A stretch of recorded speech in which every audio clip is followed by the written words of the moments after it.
नमस्कार दोस्तों, स्वागत है आप सभी का मेरे YouTube चैनल स्टेनो गुरु शिवा में। दोस्तों शुरू करते हैं आज की एडवांस डिक्टेशन। गति लेखन संख्या 113, गति 80 शब्द प्रति मिनट। स्टार्ट। जीवन में सहयोग की भावना का होना नितांत आवश्यक है। यह एक मानवीय गुण है जो हमें संगठन, सहबंधुत्व और अनुशासन के माध्यम से समाज में स्वतंत्रता और सौहार्द की भावना को विकसित करता है। सहयोग की भावना हमारे कार्यभार, संगठन, परिवार, समुदाय और समाज को समृद्ध, स्थिर और सद्भावनापूर्ण बनाती है। यह संगठित समुदाय के निर्माण में सहायक होती है। सहयोग की भावना हमें अन्य लोगों के साथ मिलकर एक मिश्रित समुदाय का निर्माण करने की क्षमता प्रदान करती है।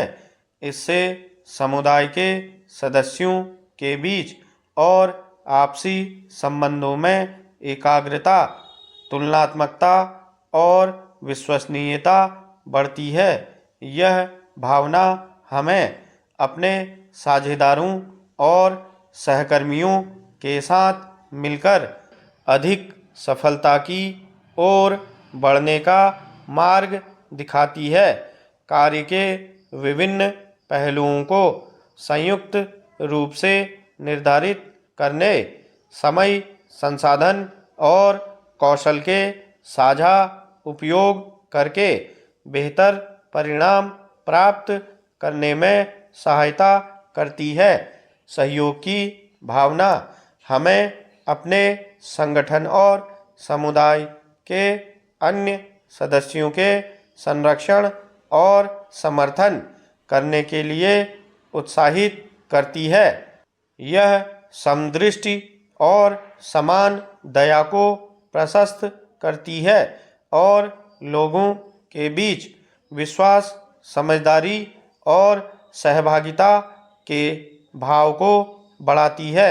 इसके अतिरिक्त यह हमें सामान्य और तटस्थ समस्याओं को संगठित तरीके से समाधान करने के लिए भी सक्षम बनाती है। इससे समस्याओं का समाधान निकलता है और तकनीक, विचार और साझा अनुभव के माध्यम से समस्याओं का निष्कर्षण किया जा सकता है। इस प्रकार सहयोग की भावना हमें समग्र विकास, समृद्धि और समरसता की ओर ले जाती है। दुनिया में यह हमारे व्यक्तिगत, पेशेवर और सामाजिक आवश्यकताओं को पूरा करने में मदद करती है और सद्भावनापूर्ण समाज के निर्माण का योगदान देती है। देखा जाए तो लोगों का आपस में सहयोग करना एक मनोवैज्ञानिक कार्य है, लेकिन यहाँ कुछ ऐसे सामान्य तरीके हैं जिनका अनुसरण करके हम सहयोग की भावना को व्यक्त कर सकते हैं। जैसे दूसरे के मन की भावनाओं को समझने का प्रयास करें और उन्हें सहानुभूति और समर्थन दें। किसी का हालचाल पूछना और उनके विचारों को महत्व देना, सकारात्मक बातचीत के माध्यम से अच्छे संबंध बनाए रखना हमें इसी दिशा में ले जाता है।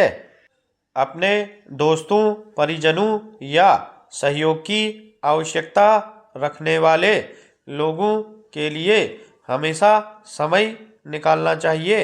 उनसे मिलना, उनके साथ समय बिताना और उनके संपर्क को पसंद करना धीरे धीरे सहयोग की भावना को सुदृढ़ करता है।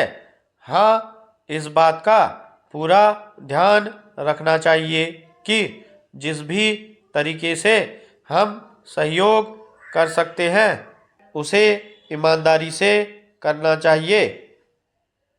स्टॉप।